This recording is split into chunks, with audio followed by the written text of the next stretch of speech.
O que é sentença? O que significa esse termo? Quantas sentenças existem? Existem mais de uma sentença? Um processo pode ter 2 sentenças? Um processo pode ter 3 sentenças? Um processo pode ter mais de 4 sentenças?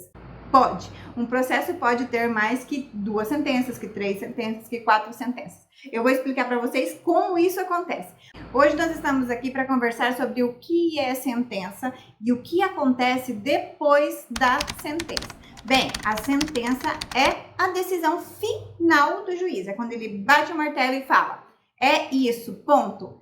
Ele vai, por meio da sentença, ele vai conceder um direito ou negar um direito.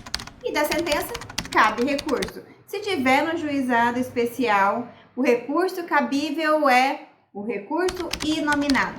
Se o processo estiver na vara, o recurso cabível é a apelação. O prazo para o recurso inominado são 10 dias. O prazo para a apelação, para o recurso de apelação, são 15 dias. O processo tem a primeira sentença, que é a sentença do processo de conhecimento, da fase que o juiz está tendo conhecimento do que aconteceu, quando os fatos são levados para ele.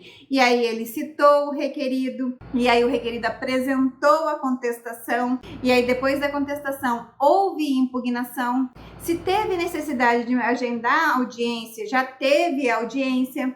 Se teve a necessidade de perícia, já foi feita a perícia, porque o juiz tem que entender bem o problema para ele poder sentenciar. Para ele sentenciar, ele já tem que ter passado, o processo tem que ter passado por todas essas fases antes do juiz bater o martelo dele e falar que se tem ou não tem direito. E aí, dessa sentença, que é a da fase inicial do processo, que encerrou a fase de conhecimento, que nós chamamos, que é a fase de conhecimento mesmo, que o juiz conheceu tudo o que está acontecendo no processo, veio tudo para ele, todos os documentos, todas as alegações, todas as provas necessárias para ele dar ou não dar o direito. Sentenciou, essa é a primeira sentença. Todo processo tem pelo menos uma sentença. Doutora, tem processos que tem mais? Sim. Por exemplo, se alguém fala assim: opa, não concordo com o que o juiz sentenciou, ele foi omisso, ele foi contraditório, ele foi obscuro ou teve um erro material, as partes podem embargar. Desse recurso, desse sucedâneo recursal, vai haver outra sentença. Será a segunda sentença naquele processo. Pode ser que não tenha, que o juiz sentencie e você já de imediato já consiga ganhar e ninguém recorra, transite em julgado, porque depois do trânsito em julgado que o seu direito está garantido. Então, trânsito em julgado da sentença já vai implantar o seu direito, ou já vai se iniciar os cálculos para você conseguir receber o valor que você tem de direito. Agora, a sentença teve alguma contradição, omissão, erro material ou obscuridade, aí cabe embargo de declaração, e é por meio desses embargos que o seu advogado vai falar, ou que você, advogado, vai falar: ora, tem algo errado aqui. Senhor juiz, corrija aí, por gentileza, corrija esse erro. E vai ser a segunda sentença. Pode haver vários embargos de um mesmo processo, mas esse não é o objeto desse vídeo. O objeto desse vídeo é para vocês entenderem o que é sentença. Então, aí já foram 2 sentenças. Pode ser também que na fase de cálculo, que aí seria a terceira sentença, na fase de cálculo, na homologação dos cálculos, por exemplo, vamos dar um exemplo para vocês entenderem a sentença de homologação dos cálculos judiciais. Você ajuizou uma ação de dano moral.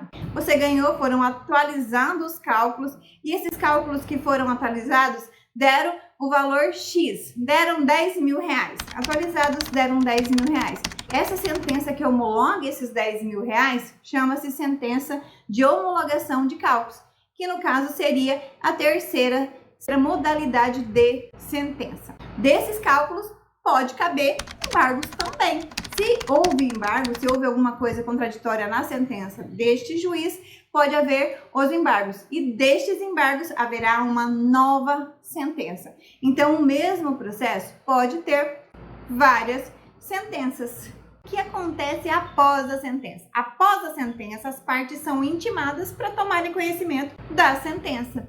E aí, dependendo aonde está o seu processo e contra quem vai ser o prazo aí. Se o seu processo é contra um particular, a regra é que você tem o prazo de 15 dias para se manifestar da sentença, que é o prazo para apelação. Se o seu processo estiver na vara, em qualquer vara, seja vara civil, vara da fazenda, são 15 dias para você se manifestar da sua sentença. Agora, se o seu processo está no juizado especial, são 10 dias o prazo para você se manifestar. Depois de intimar das partes, passou o prazo de manifestação, o processo vai transitar em julgado. Um servidor da secretaria vai certificar no processo que transitou, passou o prazo, ninguém mais pode recorrer porque excedeu o prazo para recurso. Então, depois do trânsito em julgado, vai começar o cumprimento de sentença, a melhor fase do processo. Então é isso, gente. Sentença é isso. É isso tudo que vocês acabaram de ouvir. Se ficou alguma dúvida, já deixa aqui nos comentários que eu faço questão de responder vocês. Às vezes eu não consigo responder rapidinho vocês, mas eu respondo com muito carinho, sempre que eu consigo. Então, se você ainda não é inscrito no canal, se inscreva para não perder nenhuma novidade. E até o próximo vídeo, gente. Tchau, tchau. Um grande beijo.